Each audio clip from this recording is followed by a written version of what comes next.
La Bible en français courant. Introduction à la deuxième lettre aux Corinthiens.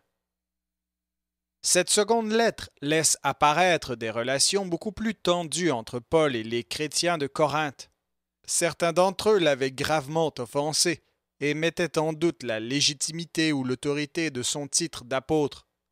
Paul réagit vivement, sans renoncer pour autant à exprimer son amour pour les Corinthiens et son désir de réconciliation. C'est pourquoi il témoigne de sa joie quand de meilleures nouvelles lui parviennent de Corinthe, au chapitre 7, versets 5 à 15. Après avoir évoqué les graves dangers qu'il a dû affronter lui-même dans la région d'Éphèse, au chapitre 1, 1 à 11, il rappelle les difficultés qu'il a rencontrées dans ses rapports avec les Corinthiens et souligne l'importance de la charge d'apôtre, c'est-à-dire d'envoyé, de Jésus-Christ. Il explique ainsi pourquoi il a dû faire preuve de sévérité dans une précédente lettre et combien il se réjouit que cette sévérité ait eu un résultat positif, du chapitre 1, verset 12 au chapitre 6, verset 16. À propos d'une collecte en faveur des chrétiens de Judée, chapitre 8 et 9, il invite les Corinthiens à être généreux, car, dit-il, vous connaissez la grâce de notre Seigneur Jésus-Christ, lui qui était riche, il s'est fait pauvre en votre faveur, afin de vous enrichir par sa pauvreté. La suite de la lettre, chapitres 10 à 13, marque un net changement de ton. Paul s'en prend vigoureusement à ceux qui l'accusent de n'être pas vraiment apôtres. La lettre s'achève sur une conclusion fraternelle, mais brève. Le ton personnel et parfois passionné de cette lettre ne doit pas induire en erreur. Ce n'est pas sa propre personne que l'apôtre cherche à défendre, ni un point de vue personnel auquel il serait particulièrement attaché.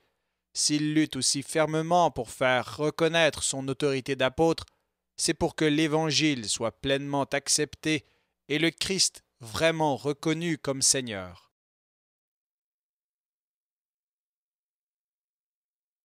2 Corinthiens, chapitre 1. Salutations. De la part de Paul, qui par la volonté de Dieu est apôtre de Jésus-Christ, et de la part de Timothée notre frère, à l'Église de Dieu qui est à Corinthe, et à tous ceux qui appartiennent au peuple de Dieu dans l'Achaïe entière. Que Dieu notre Père et le Seigneur Jésus-Christ vous accordent la grâce et la paix. Paul remercie Dieu. Louons Dieu, le Père de notre Seigneur Jésus-Christ, le Père riche en bonté, le Dieu qui accorde le réconfort en toute occasion. Il nous réconforte dans toutes nos détresses, afin que nous puissions réconforter ceux qui passent par toutes sortes de détresses, en leur apportant le réconfort que nous avons nous-mêmes reçu de lui. De même, en effet, que nous avons abondamment part aux souffrances du Christ, de même nous recevons aussi un grand réconfort par le Christ. Si nous sommes en difficulté, c'est pour que vous obteniez le réconfort et le salut. Si nous sommes réconfortés, c'est pour que vous receviez le réconfort qui vous fera supporter avec patience les mêmes souffrances que nous subissons.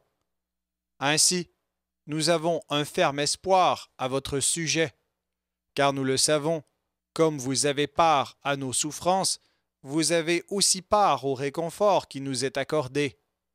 Nous voulons en effet que vous sachiez, frères, par quelle détresse nous avons passé dans la province d'Asie. Le poids en a été si lourd pour nous, si insupportable, que nous désespérions de conserver la vie. Nous avions l'impression que la peine de mort avait été décidée contre nous. Cependant, il en fut ainsi pour que nous apprenions à ne pas placer notre confiance en nous-mêmes, mais uniquement en Dieu qui ramène les morts à la vie. C'est lui qui nous a délivrés d'une telle mort, et qui nous en délivrera encore. Oui, nous avons cette espérance en lui qu'il nous délivrera encore, et vous y contribuerez vous-même en priant pour nous. Ainsi, Dieu répondra aux prières faites par beaucoup en notre faveur. Il nous accordera ce bienfait, et beaucoup le remercieront à notre sujet. Paul change ses projets. Voici en quoi nous pouvons être fiers, comme notre conscience en témoigne. Nous nous sommes conduits dans le monde, et particulièrement envers vous, avec la simplicité et la sincérité qui viennent de Dieu, en étant guidés par sa grâce et non par la sagesse humaine. En effet, dans nos lettres, nous ne vous écrivons rien d'autre que ce que vous y lisez et comprenez, et j'espère que vous parviendrez à comprendre parfaitement ceci, que vous comprendrez maintenant en partie seulement. Au jour de la venue de Jésus, notre Seigneur, vous pourrez être fiers de nous, comme nous le serons de vous. J'avais une telle confiance à cet égard que j'avais d'abord projeté d'aller chez vous afin qu'un double bienfait vous soit accordé. Je voulais, en effet, passer chez vous, puis me rendre en Macédoine et vous revoir à mon retour. Vous m'auriez alors aidé à poursuivre mon voyage vers la Judée. En formant ce projet, ai-je donc fait preuve de légèreté? Les plans que j'établis sont-ils inspirés par des motifs purement humains, de sorte que je serais prêt à dire oui et non en même temps? Dieu m'en est témoin. Ce que je vous ai dit n'était pas à la fois oui et non, car Jésus-Christ, le Fils de Dieu, que nous avons annoncé chez vous, Silas, Timothée et moi-même, n'est pas venu pour dire oui et non. Au contraire, en lui il n'y a jamais eu que oui. En effet, il est le oui qui confirme toutes les promesses de Dieu. C'est donc par Jésus-Christ que nous disons notre Amen pour rendre gloire à Dieu. Et c'est Dieu lui-même qui nous a fermis avec vous dans la vie, avec le Christ. Dieu lui-même nous a choisis. Il nous a marqués à son nom et il a répandu dans nos cœurs le Saint-Esprit comme garantie des biens qu'il nous réserve. J'en prends Dieu à témoin, qu'il me fasse mourir si je mens. C'est pour vous épargner que j'ai décidé de ne pas retourner à Corinthe. Nous ne cherchons pas à vous imposer ce que vous devez croire, car vous tenez bon dans la foi, mais nous désirons contribuer à votre bonheur.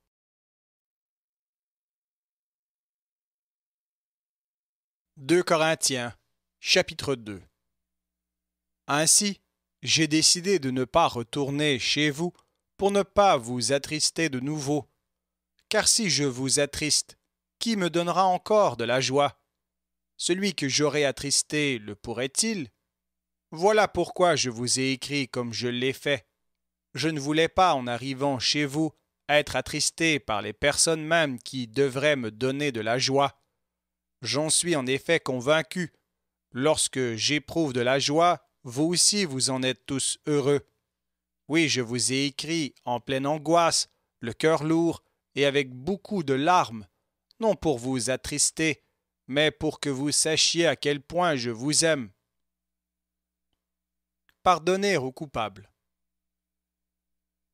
Si quelqu'un a été une cause de tristesse, ce n'est pas pour moi qu'il l'a été, mais pour vous tous, ou du moins, n'exagérons pas, pour une partie d'entre vous.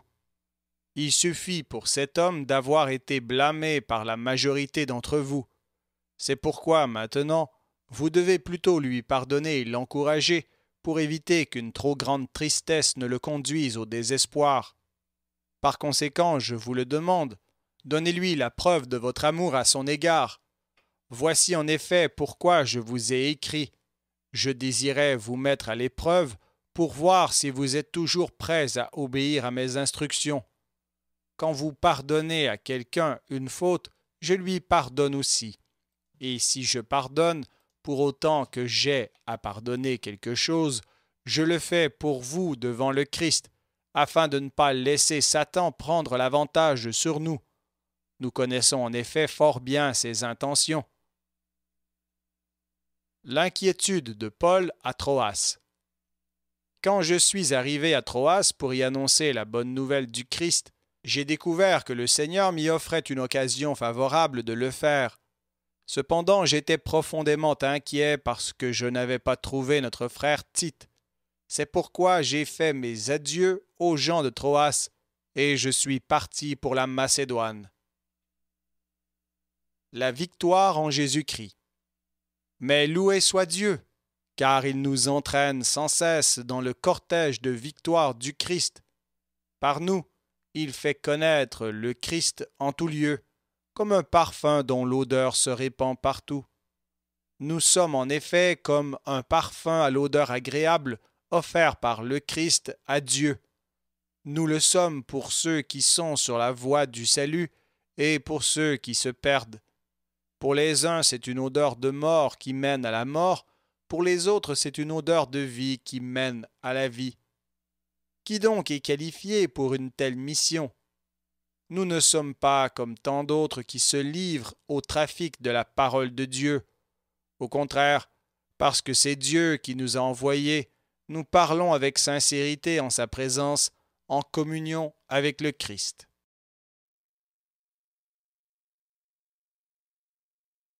2 Corinthiens, chapitre 3. Serviteurs de la Nouvelle Alliance. Cherchons-nous encore à nous recommander nous-mêmes, ou bien aurions-nous besoin, comme certains, de vous présenter des lettres de recommandation ou de vous en demander? C'est vous-même qui êtes notre lettre, écrite dans nos cœurs et que tout le monde peut connaître et lire. Oui, il est clair que vous êtes une lettre écrite par le Christ et transmise par nous. Elle est écrite non pas avec de l'encre, mais avec l'Esprit du Dieu vivant. Elle est gravée non pas sur des tablettes de pierre, mais dans des cœurs humains. Nous parlons ainsi en raison de la confiance que nous avons en Dieu par le Christ. En effet, nous ne saurions prétendre accomplir une telle tâche grâce à notre capacité personnelle. Ce que nous sommes capables de faire vient de Dieu. C'est lui qui nous a rendus capables d'être serviteurs de la Nouvelle Alliance qui ne dépend pas d'une loi écrite, mais de l'Esprit Saint. La loi écrite mène à la mort, mais l'Esprit mène à la vie. La loi a été gravée lettre par lettre sur des tablettes de pierre, et la gloire de Dieu a resplendi à ce moment-là. Le visage de Moïse brillait d'un tel éclat que les Israélites ne pouvaient pas fixer leur regard sur lui, et pourtant cet éclat était passager. Si la loi, dont la fonction avait pour effet de mener à la mort, est apparue avec une telle gloire, combien plus glorieuse doit être la fonction exercée par l'Esprit. La fonction qui entraînait la condamnation des hommes était glorieuse, combien plus glorieuse est la fonction qui a pour effet de rendre les hommes justes devant Dieu. Nous pouvons même dire que la gloire qui brilla dans le passé s'efface devant la gloire actuelle, tellement supérieure. En effet, si ce qui était passager a été glorieux, combien plus le sera ce qui demeure pour toujours. C'est parce que nous avons une telle espérance que nous sommes pleins d'assurance. Nous ne faisons pas comme Moïse qui se couvrait le visage d'un voile pour empêcher les Israélites d'en voir disparaître l'éclat passager. Mais leur intelligence s'était obscurcie, et jusqu'à ce jour, elle est recouverte du même voile quand ils lisent les livres de l'Ancienne Alliance. Ce voile ne disparaît qu'à la lumière du Christ. Aujourd'hui encore, chaque fois qu'ils lisent les livres de Moïse, un voile recouvre leur intelligence. Mais, comme il est écrit, lorsqu'on se tourne vers le Seigneur, le voile est enlevé. Or, le mot Seigneur signifie ici l'Esprit, et là où l'Esprit du Seigneur est présent, là est la liberté. Nous tous, le visage découvert, nous reflétons la gloire du Seigneur. Ainsi, nous sommes transformés pour être semblables au Seigneur, et nous passons d'une gloire à une gloire plus grande encore. Voilà en effet ce que réalise le Seigneur qui est l'Esprit.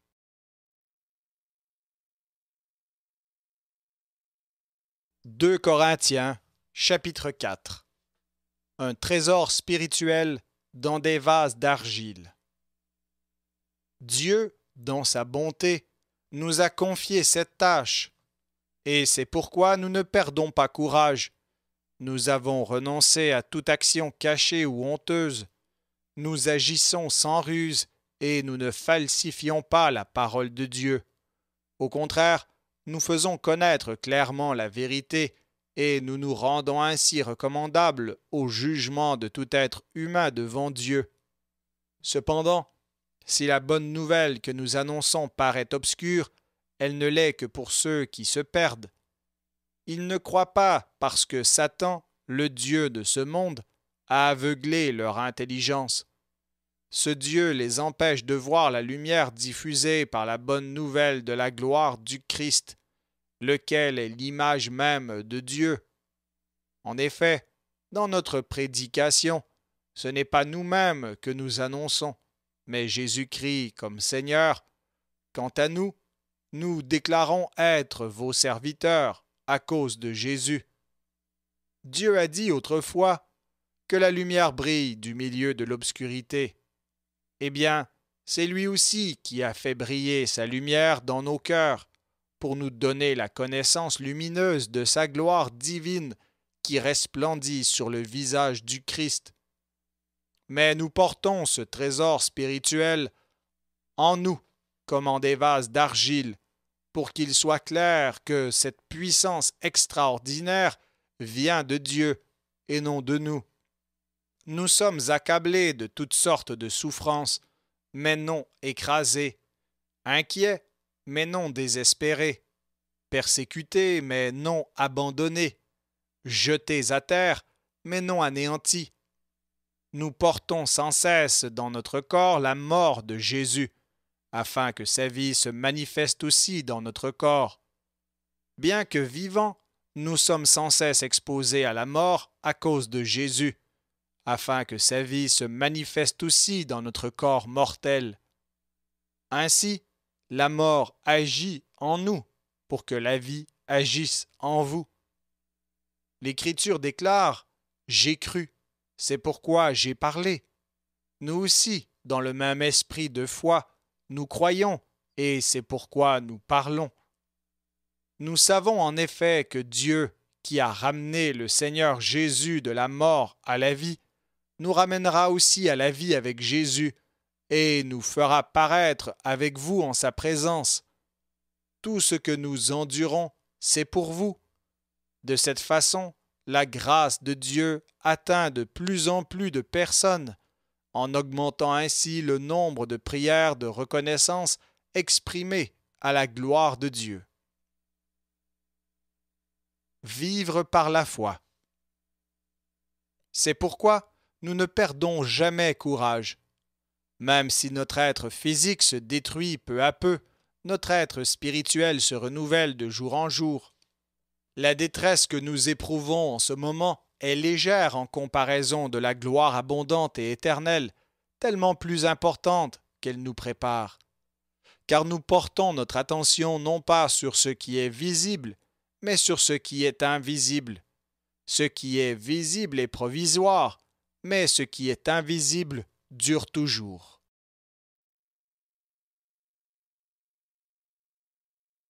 Deux Corinthiens, chapitre 5. Nous savons, en effet, que si l'attente dans laquelle nous vivons, c'est-à-dire notre corps terrestre, est détruite, Dieu nous réserve une habitation dans les cieux, une demeure non faite par les hommes, qui durera toujours. Et nous gémissons maintenant, car notre désir est grand d'être recouverts de notre habitation céleste. En effet, nous serons vêtus et non pas nus. Oui, aussi longtemps que nous vivons dans cette tente terrestre, nous gémissons comme sous un fardeau. Ce n'est pas que nous voudrions être débarrassés de notre corps terrestre, mais nous souhaitons être revêtus du corps céleste, afin que ce qui est mortel soit absorbé par la vie. C'est Dieu lui-même qui nous a destinés à cela, et il nous a accordé son esprit comme garantie des biens qu'il nous réserve. Nous sommes donc toujours pleins de courage. Nous savons que tant que nous demeurons dans ce corps, nous sommes loin de la demeure du Seigneur. Nous marchons en effet par la foi et non par la vue. Nous sommes pleins de courage et nous préférerions quitter ce corps pour aller demeurer auprès du Seigneur. Mais nous désirons avant tout lui plaire, que nous demeurions dans ce corps ou que nous le quittions. car nous devons tous comparaître devant le tribunal de Christ pour être jugés par lui. Alors chacun recevra ce qui lui revient, selon ce qu'il aura fait en bien ou en mal durant sa vie terrestre. Réconcilié avec Dieu par le Christ. Nous savons ce que signifie respecter le Seigneur, et nous cherchons donc à convaincre les hommes. Dieu nous connaît parfaitement, et j'espère que, au fond de vous-même, vous me connaissez aussi. Nous ne voulons pas de nouveau nous recommander nous-mêmes auprès de vous, mais nous désirons vous donner l'occasion d'être fiers de nous. Ainsi, vous aurez de quoi répondre à ceux qui se vantent de détails extérieurs et non de ce qui est dans le cœur. S'il est vrai que nous sommes insensés, c'est pour Dieu que nous le sommes. Mais si nous sommes dans notre bon sens, c'est pour vous. En effet, l'amour du Christ nous domine, nous qui avons la certitude qu'un seul est mort pour tous, et donc que tous ont part à sa mort. Il est mort pour tous, afin que ceux qui vivent ne vivent plus pour eux-mêmes, mais pour celui qui est mort et revenu à la vie pour eux. Voilà pourquoi nous ne considérons plus personne d'une manière purement humaine. Même si, autrefois, nous avons considéré le Christ d'une manière humaine, maintenant nous ne le considérons plus ainsi. Dès que quelqu'un est uni au Christ, il est un être nouveau. Ce qui est ancien a disparu, ce qui est nouveau est là. Tout cela vient de Dieu, qui nous a réconciliés avec lui par le Christ, et qui nous a confié la tâche d'amener d'autres hommes à la réconciliation avec lui. Car par le Christ, Dieu agissait pour réconcilier tous les humains avec lui, sans tenir compte de leurs fautes, et il nous a chargés d'annoncer cette œuvre de réconciliation. Nous sommes donc des ambassadeurs envoyés par le Christ, et c'est comme si Dieu lui-même vous adressait un appel par nous. Nous vous en supplions, au nom du Christ, laissez-vous réconcilier avec Dieu. Le Christ était sans péché, mais Dieu l'a chargé de notre péché, afin que, par lui, nous ayons part à l'œuvre salutaire de Dieu.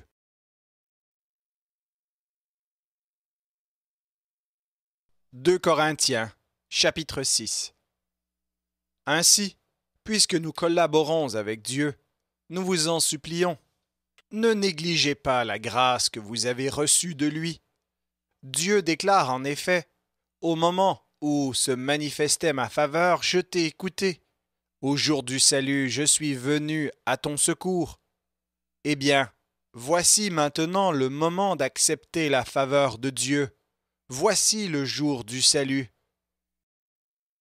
Il ne faut pas que l'on puisse critiquer notre fonction. C'est pourquoi nous ne voulons scandaliser personne en quoi que ce soit. Au contraire, nous cherchons en toutes circonstances à nous présenter comme de vrais serviteurs de Dieu. Nous supportons avec beaucoup de patience les souffrances, les détresses et les angoisses. On nous a battus et mis en prison. On a soulevé le peuple contre nous. Accablés de travail, nous avons été privés de sommeil et de nourriture. Nous nous montrons serviteurs de Dieu par notre pureté, notre connaissance, notre patience et notre bonté, par l'action du Saint-Esprit, par notre amour sincère, par notre prédication de la vérité et grâce à la puissance de Dieu. Nos armes offensives et défensives, c'est de faire ce qui est juste aux yeux de Dieu. On nous honore ou on nous couvre de mépris, on nous insulte ou on nous respecte.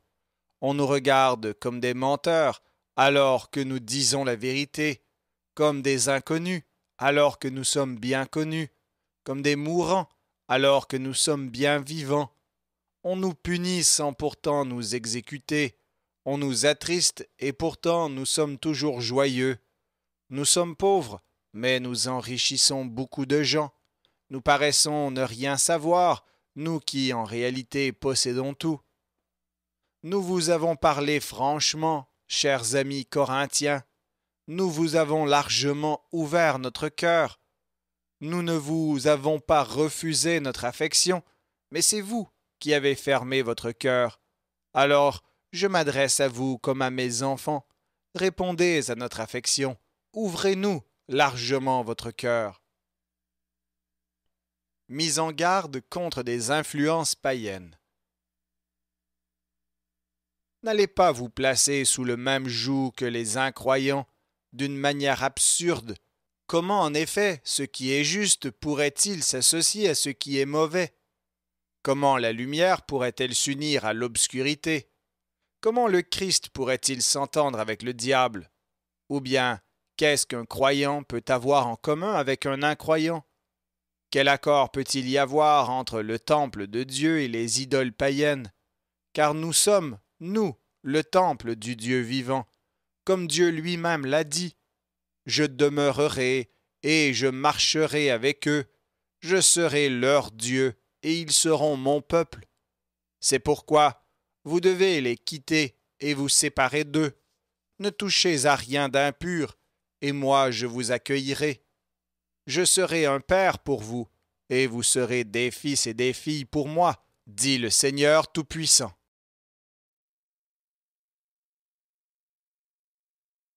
2 Corinthiens, chapitre 7.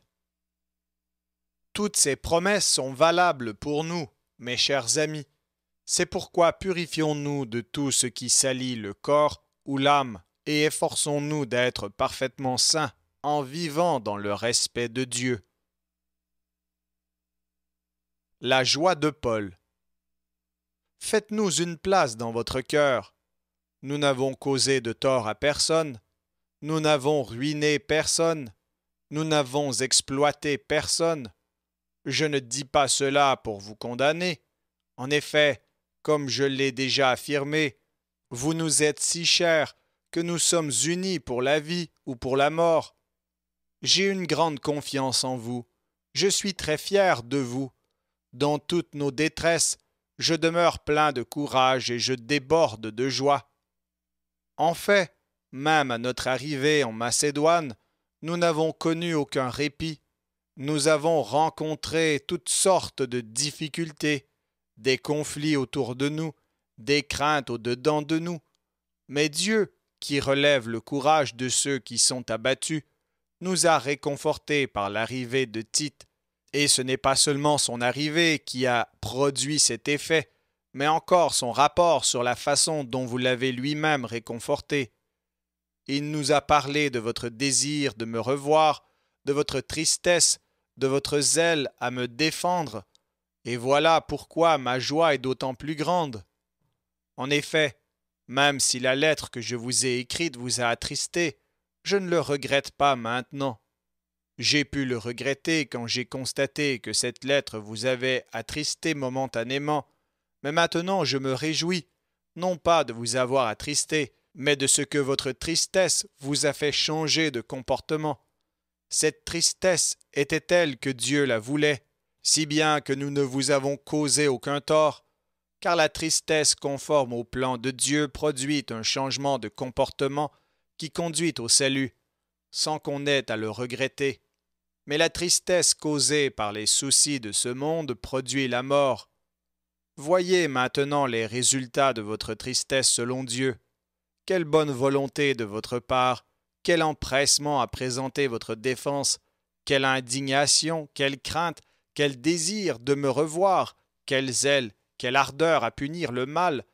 Vous avez prouvé de toutes les manières que vous étiez innocent dans cette affaire. Si donc je vous ai écrit, ce n'était ni à cause de celui qui a commis le mal, ni à cause de celui qui l'a subi, mais c'était pour que vous vous rendiez clairement compte devant Dieu du dévouement que vous avez pour nous. C'est pourquoi votre réaction nous a réconfortés.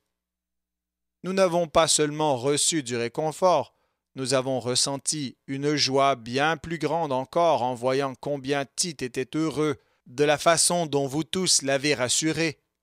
Si je me suis un peu vanté à votre sujet auprès de lui, vous ne m'avez pas déçu, mais de même que nous vous avons toujours dit la vérité, de même l'éloge que nous avons fait de vous auprès de Tite s'est révélé justifié.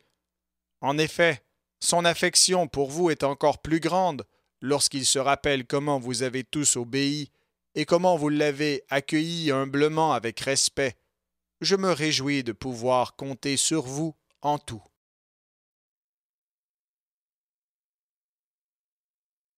2 Corinthiens, chapitre 8. Donnez généreusement. Frères, nous désirons que vous sachiez comment la grâce de Dieu s'est manifestée dans les églises de la Macédoine. Les frères y ont été éprouvés par de sérieuses détresses, mais leur joie était si grande qu'ils se sont montrés extrêmement généreux, bien que très pauvres. J'en suis témoin, ils ont donné selon leurs possibilités, et même au-delà, et cela spontanément. Ils nous ont demandé avec beaucoup d'insistance la faveur de participer à l'envoi d'une aide aux croyants de Judée. Ils en ont fait plus que nous n'espérions. Ils se sont d'abord donnés au Seigneur, et ensuite, par la volonté de Dieu, également à nous. C'est pourquoi nous avons prié Tite de mener à bonne fin chez vous cette œuvre généreuse, comme il l'avait commencée. Vous êtes riches en tout, foi, don de la parole, connaissance, zèle sans limite et amour que nous avons éveillé en vous. Par conséquent, nous désirons que vous vous montriez riches également de cette œuvre généreuse. Ce n'est pas un ordre que je vous donne, mais en vous parlant du zèle des autres, je vous offre l'occasion de prouver la réalité de votre amour. Car vous connaissez la grâce de notre Seigneur Jésus-Christ, lui qui était riche. Il s'est fait pauvre en votre faveur, afin de vous enrichir par sa pauvreté. Ainsi, je vous donne mon opinion dans cette affaire. Il est bon pour vous de persévérer, vous qui, l'année dernière, avez été les premiers non seulement à agir, mais encore à décider d'agir. Maintenant donc, achevez de réaliser cette œuvre.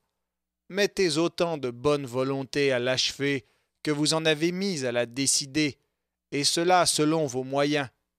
Car si l'on y met de la bonne volonté, Dieu accepte le don offert en tenant compte de ce que l'on a et non de ce que l'on n'a pas. Il ne s'agit pas de vous faire tomber dans le besoin pour soulager les autres, mais c'est une question d'égalité. En ce moment, vous êtes dans l'abondance, et vous pouvez donc venir en aide à ceux qui sont dans le besoin. Puis si vous êtes un jour dans le besoin, et eux dans l'abondance, ils pourront vous venir en aide. C'est ainsi qu'il y aura égalité, conformément à ce que l'Écriture déclare. Celui qui en avait beaucoup ramassé n'en avait pas trop, et celui qui en avait peu ramassé n'en manquait pas. Tite et ses compagnons. Loué soit Dieu qui a inspiré à Tite autant de zèle pour vous que nous en avons. Tite a accepté notre demande. Bien plus, il était si plein de zèle qu'il a décidé spontanément de se rendre chez vous. Avec lui, nous envoyons le frère dont toutes les églises font l'éloge pour son activité au service de la bonne nouvelle. En outre, il a été désigné par les églises pour être notre compagnon de voyage dans cette entreprise généreuse dont nous sommes chargés pour la gloire du Seigneur lui-même et pour manifester notre bonne volonté. Nous tenons à éviter que l'on critique notre façon de nous occuper de cette somme importante. Nous cherchons à faire ce qui est bien, non seulement aux yeux du Seigneur, mais aussi aux yeux des hommes. Nous envoyons avec eux notre frère. Nous avons eu beaucoup d'occasions de le mettre à l'épreuve, et il s'est montré toujours zélé. Mais maintenant, il l'est encore bien plus en raison de la grande confiance qu'il a en vous. En ce qui concerne Tite, il est mon compagnon, ainsi que mon collaborateur auprès de vous. Quant aux autres frères qui l'accompagnent, ce sont les envoyés des églises, et ils agissent pour la gloire du Christ. Montrez-leur que vous les aimez réellement, afin que les églises en aient la certitude et sachent que nous avons raison d'être fiers de vous.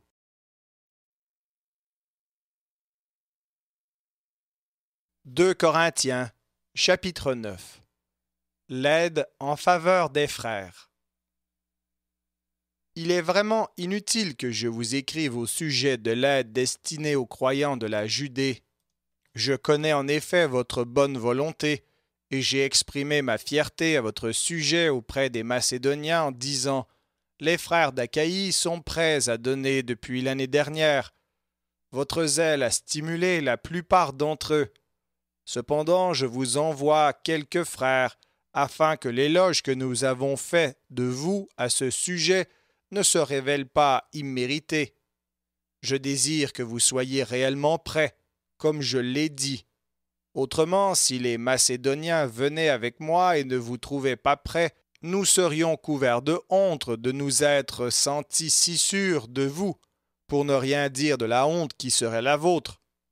J'ai donc estimé nécessaire de prier ces frères de me précéder chez vous, pour s'occuper du don généreux que vous avez déjà promis. Ainsi, il sera prêt quand j'arriverai et prouvera que vous donnez généreusement et non à contre-cœur. Rappelez-vous ceci, celui qui sème peu récoltera peu, celui qui sème beaucoup récoltera beaucoup. Il faut donc que chacun donne comme il l'a décidé, non pas à regret ou par obligation, car Dieu aime celui qui donne avec joie.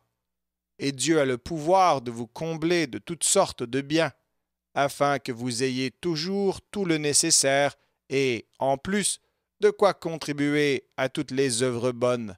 Comme l'Écriture le déclare, il donne largement aux pauvres, sa générosité dure pour toujours.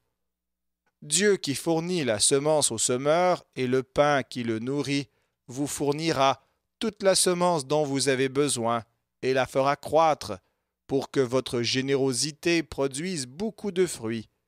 Il vous rendra suffisamment riche en tout temps pour que vous puissiez sans cesse vous montrer généreux.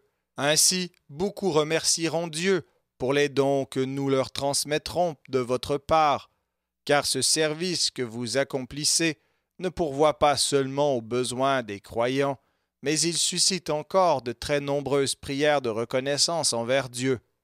Impressionnés par la valeur de ce service, beaucoup rendront gloire à Dieu pour l'obéissance, témoignant de votre fidélité à la bonne nouvelle du Christ. Ils lui rendront gloire aussi pour votre générosité dans le partage de vos biens avec eux et avec tous les autres. Ils prieront pour vous, en vous manifestant leur affection, à cause de la grâce extraordinaire que Dieu vous a accordée. Loué soit Dieu pour son don incomparable.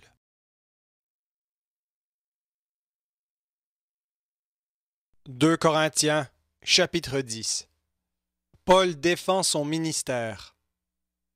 Moi, Paul, je vous adresse personnellement un appel. Moi qui suis, à ce qu'on dit, si humble quand je suis avec vous, mais si énergique à votre égard quand je suis absent. Par la douceur et la bonté du Christ, je vous en supplie, ne m'obligez pas à intervenir énergiquement quand je serai chez vous, car je compte faire preuve de fermeté envers ceux qui prétendent que nous agissons selon des motifs purement humains. Certes, nous sommes des êtres humains, mais nous ne combattons pas d'une façon purement humaine. Dans notre combat, les armes que nous utilisons ne sont pas d'origine humaine. Ce sont les armes puissantes de Dieu qui permettent de détruire des forteresses. Nous détruisons les faux raisonnements. Nous renversons tout ce qui se dresse orgueilleusement contre la connaissance de Dieu. Nous faisons prisonnière toute pensée pour l'amener à obéir au Christ. Et nous sommes prêts à punir toute désobéissance dès que vous aurez manifesté une parfaite obéissance. Vous considérez les choses selon leur apparence. Eh bien, si quelqu'un est persuadé d'appartenir au Christ, qu'il réfléchisse encore à ceci. Nous appartenons au Christ tout autant que lui, car je n'ai pas à éprouver de honte, même si je me suis un peu trop vanté de l'autorité que le Seigneur nous a donnée, autorité qui a pour but de faire progresser votre communauté et non de la détruire. Je ne veux pas avoir l'air de vous effrayer par mes lettres. En effet, voici ce que l'on dit. Les lettres de Paul sont dures et sévères, mais quand il se trouve parmi nous en personne, il est faible, et sa façon de parler est lamentable. Que celui qui s'exprime ainsi le sache bien. Ce que nous sommes en écrivant nos lettres de loin, nous le serons aussi dans nos actes une fois présents parmi vous. Certes, nous n'oserions pas nous égaler ou nous comparer à certains de ceux qui ont une si haute opinion d'eux-mêmes. Ils sont stupides, ils établissent leurs propres mesures pour s'évaluer, ils se comparent à eux-mêmes. Quant à nous, nous n'allons pas nous vanter au-delà de toute mesure, nous le ferons dans les limites du champ de travail que Dieu nous a fixé, en nous permettant de venir jusque chez vous. Nous ne dépassons pas nos limites, comme ce serait le cas si nous n'étions pas venus chez vous, car nous sommes bien arrivés les premiers jusqu'à vous en vous apportant la bonne nouvelle du Christ. Ainsi, nous ne nous vantons pas outre mesure en nous réclamant du travail effectué par d'autres. Au contraire, nous espérons que votre foi augmentera et que nous pourrons accomplir une œuvre beaucoup plus importante parmi vous, mais dans les limites qui nous ont été fixées. Nous pourrons ensuite apporter la bonne nouvelle dans des régions situées au-delà de chez vous, sans avoir à nous vanter des résultats obtenus par d'autres dans leur propre champ de travail. Cependant, il est écrit, si quelqu'un veut se vanter, qu'il se vante de ce que le Seigneur a fait. En effet, ce n'est pas celui qui a une haute opinion de lui-même qui est approuvé, mais celui dont le Seigneur fait l'éloge.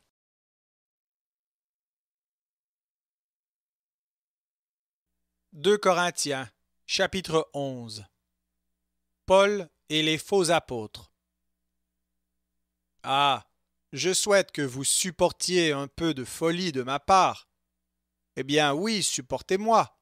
Je suis jaloux à votre sujet, d'une jalousie qui vient de Dieu. Je vous ai promis en mariage à un seul époux, le Christ, et je désire vous présenter à lui comme une vierge pure. Mais tout comme Ève se laissa égarer par la ruse du serpent, je crains que votre intelligence ne se corrompe et ne vous entraîne loin de l'attachement fidèle et pur au Christ. En effet, vous supportez fort bien que quelqu'un vienne vous annoncer un Jésus différent de celui que nous vous avons annoncé. Vous êtes également prêts à accepter un esprit et un message différents de l'esprit et de la bonne nouvelle que vous avez reçus de nous. J'estime que je ne suis inférieur en rien à vos super apôtres. Il est possible que je ne sois qu'un amateur quant à l'art de parler, mais certainement pas quant à la connaissance. Nous vous l'avons clairement montré en toute occasion et à tous égards. Quand je vous ai annoncé la bonne nouvelle de Dieu, je l'ai fait gratuitement. Je me suis abaissé afin de vous élever. Ai-je eu tort d'agir ainsi? J'ai accepté d'être payé par d'autres églises et de vivre à leurs dépens pour vous servir, et pendant que je me trouvais chez vous, je n'ai été à la charge de personne quand j'étais dans le besoin, car les frères venus de Macédoine m'ont apporté tout ce qui m'était nécessaire. Je me suis gardé d'être une charge pour vous en quoi que ce soit, et je continuerai à m'en garder. Par la vérité du Christ qui est en moi, je le déclare, personne ne me privera de ce sujet de fierté dans toute la province d'Achaïe. Pourquoi ai-je dit cela? Serait-ce parce que je ne vous aime pas? Dieu sait bien que si. Je continuerai à me comporter comme maintenant, afin d'enlever tout prétexte à ceux qui en voudraient un pour se vanter d'être pleinement nos égaux. Ces gens-là ne sont que de faux apôtres, des tricheurs qui se déguisent en apôtres du Christ. Il n'y a là rien d'étonnant, car Satan lui-même se déguise en ange de lumière. Il n'est donc pas surprenant que ses serviteurs aussi se déguisent en serviteurs du Dieu juste, mais ils auront la fin que méritent leurs actions. Les souffrances endurées par Paul en tant qu'apôtre. Je le répète, que personne ne me considère comme fou. Ou alors, si on le pense, acceptez que je sois fou pour que je puisse moi aussi me vanter un peu. Certes, en étant amené à me vanter, je ne parle pas comme le Seigneur le voudrait, mais comme si j'étais fou. Puisque tant d'autres se vantent pour des motifs purement humains, eh bien je me vanterai moi aussi. Vous qui êtes des sages, vous supportez si volontiers les fous, vous supportez qu'on vous traite comme des esclaves, qu'on vous exploite, qu'on vous dépouille, qu'on vous regarde de haut, qu'on vous frappe au visage. J'ai honte de le dire, nous avons été trop faibles à cet égard. Cependant, là où d'autres osent se vanter, je parle comme si j'étais fou. Je le puis moi aussi. Ils sont hébreux, moi aussi. Israélites, moi aussi. Descendants d'Abraham, moi aussi. Ils sont serviteurs du Christ. Eh bien, je vais parler comme si j'avais complètement perdu la raison. Je le suis plus qu'eux. J'ai peiné plus qu'eux. J'ai été en prison bien plus fréquemment, frappé beaucoup plus et en danger de mort plus souvent. 5 fois j'ai reçu des Juifs la série de 39 coups. 3 fois j'ai été battu à coups de fouet par les Romains, et 1 fois on m'a blessé en me jetant des pierres. 3 fois j'ai fait naufrage, et 1 fois je suis resté 1 jour et 1 nuit dans les flots. Dans mes nombreux voyages, j'ai connu les dangers dus aux rivières qui débordent ou aux brigands, les dangers dus à mes compatriotes juifs ou à des non-juifs. J'ai été en danger dans les villes ou dans les lieux déserts, en danger sur la mer et en danger parmi de faux frères. J'ai connu des travaux pénibles et de dures épreuves. Souvent j'ai été privé de sommeil, j'ai eu faim et soif. Souvent j'ai été obligé de jeûner. J'ai souffert du froid et du manque de vêtements, et sans parler du reste. Il y a ma préoccupation quotidienne, le souci que j'ai de toutes les églises. Si quelqu'un est faible, je me sens faible aussi. Si quelqu'un est détourné de la foi, j'en éprouve une vive douleur. S'il faut que je me vante, je me vanterai de ma faiblesse. Dieu, le Père du Seigneur Jésus, qu'il soit loué pour toujours, sait que je ne mens pas. Quand j'étais à Damas, le gouverneur représentant le roi Arétas plaça des gardes aux portes de la ville pour m'arrêter. Mais par une fenêtre de la muraille, on me descendit à l'extérieur dans une corbeille, et c'est ainsi que je lui ai échappé.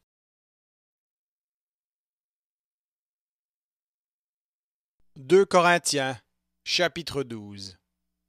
Les visions et révélations accordées à Paul. Il faut donc que je me vante, bien que cela ne soit pas bon. Mais je vais parler maintenant des visions et révélations que le Seigneur m'a accordées. Je connais un chrétien qui, il y a 14 ans, fut enlevé jusqu'au plus haut des cieux. Je ne sais pas s'il fut réellement enlevé ou s'il eut une vision, Dieu seul le sait. Oui, je sais que cet homme fut enlevé jusqu'au paradis. Encore une fois, je ne sais pas s'il fut réellement enlevé ou s'il eut une vision, Dieu seul le sait. Et là, il entendit des paroles inexprimables, et qu'il n'est permis à aucun être de répéter. Je me vanterai au sujet de cet homme, mais quant à moi, je ne me vanterai que de ma faiblesse. Si je voulais me vanter, je ne serais pas fou, car je dirais la vérité, mais j'évite de me vanter, car je ne désire pas qu'on ait de moi une opinion qui dépasserait ce qu'on me voit faire ou m'entend dire. Cependant, afin que je ne sois pas enflé d'orgueil pour avoir reçu des révélations si extraordinaires, une dure souffrance m'a été infligée dans mon corps, comme un messager de Satan, destiné à me frapper et à m'empêcher d'être enflé d'orgueil. 3 fois j'ai prié le Seigneur de me délivrer de cette souffrance. Il m'a répondu, « Ma grâce te suffit. Ma puissance se manifeste précisément quand tu es faible. » Je préfère donc bien plutôt me vanter de mes faiblesses, afin que la puissance du Christ étende sa protection sur moi. C'est pourquoi je me réjouis des faiblesses, des insultes, des détresses, des persécutions et des angoisses que j'endure pour le Christ, car lorsque je suis faible, c'est alors que je suis fort. L'inquiétude que Paul ressent au sujet des Corinthiens. Je parle comme si j'étais devenu fou, mais vous m'y avez obligé. C'est vous qui auriez dû prendre ma défense. Car même si je ne suis rien, je ne suis nullement inférieur à vos super apôtres.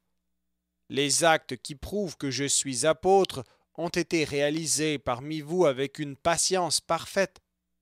Ils ont consisté en toutes sortes de miracles et de prodiges. En quoi avez-vous été moins bien traités que les autres églises, sinon en ce que je ne vous ai pas été à charge? Pardonnez-moi cette injustice. Me voici prêt à me rendre chez vous pour la 3e fois, et je ne vous serai pas à charge. C'est vous que je recherche, et non votre argent. En effet, ce n'est pas aux enfants à amasser de l'argent pour leurs parents, mais aux parents pour leurs enfants. Quant à moi, je serai heureux de dépenser tout ce que j'ai et de me dépenser moi-même pour vous. M'aimerez-vous moins si je vous aime à un tel point? Vous admettrez donc que je n'ai pas été un fardeau pour vous, mais on prétendra que, faux comme je suis, je vous ai pris au piège par ruse. Est-ce que je vous ai exploité par l'un de ceux que je vous ai envoyés? J'ai prié Tite d'aller chez vous, et j'ai envoyé avec lui le frère que vous savez. Tite vous a-t-il exploité? N'avons-nous pas agi, lui et moi, avec les mêmes intentions, en suivant le même chemin? Peut-être pensez-vous, depuis un bon moment, que nous cherchons à nous justifier devant vous? Eh bien non, nous parlons en communion avec le Christ, devant Dieu, et nous vous disons tout cela, chers amis, pour vous faire progresser dans la foi. Je crains qu'à mon arrivée chez vous, je ne vous trouve pas tel que je voudrais, et que vous ne me trouviez pas tel que vous voudriez. Je crains qu'il n'y ait des querelles et de la jalousie, de la colère et des rivalités, des insultes et des médisances, de l'orgueil et du désordre. Je crains qu'à ma prochaine visite, mon Dieu ne m'humilie devant vous, et que je n'aie à pleurer sur beaucoup qui continuent à pécher, comme autrefois, et ne se sont pas détournés de l'impureté, de l'immoralité et du vice qu'ils ont pratiqué.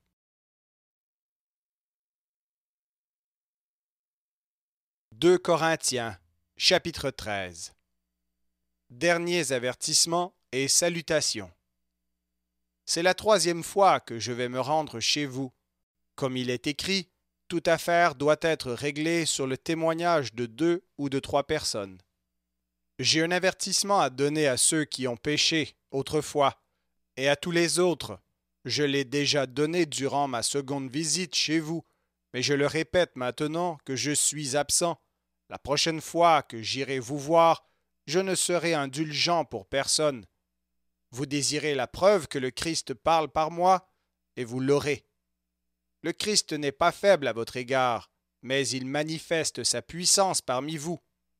Certes, quand il a été cloué sur une croix, il était faible, mais maintenant il vit par la puissance de Dieu.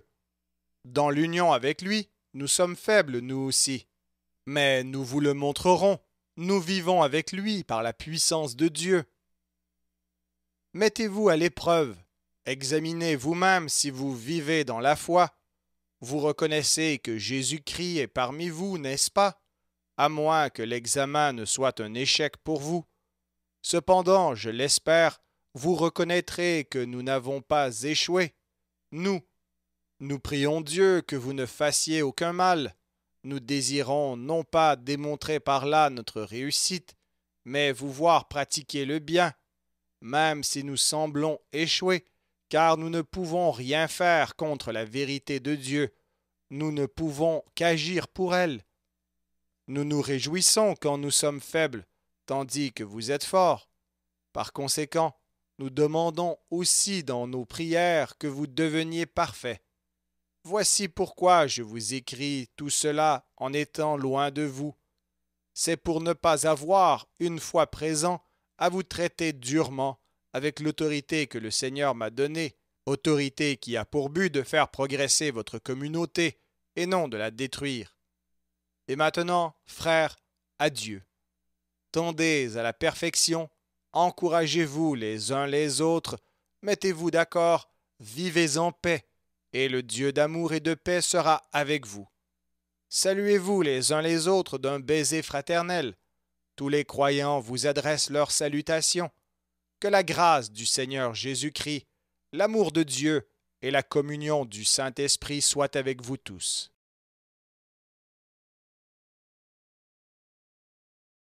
Merci d'avoir écouté cet enregistrement. N'hésitez pas à le partager. Il vous est également possible de télécharger gratuitement la version MP3 sur le site Un héros dans le net. Vous retrouverez le lien dans la description sous cette vidéo. Sur notre chaîne YouTube, vous allez retrouver plusieurs versions audio de la Bible avec beaucoup de ressources pour pouvoir étudier la parole de Dieu. Tout notre contenu vous est offert gratuitement, mais vous pouvez nous faire un don si le Seigneur vous le met à cœur. Abonnez-vous à notre chaîne pour ne rien manquer. Merci encore et que Dieu vous bénisse.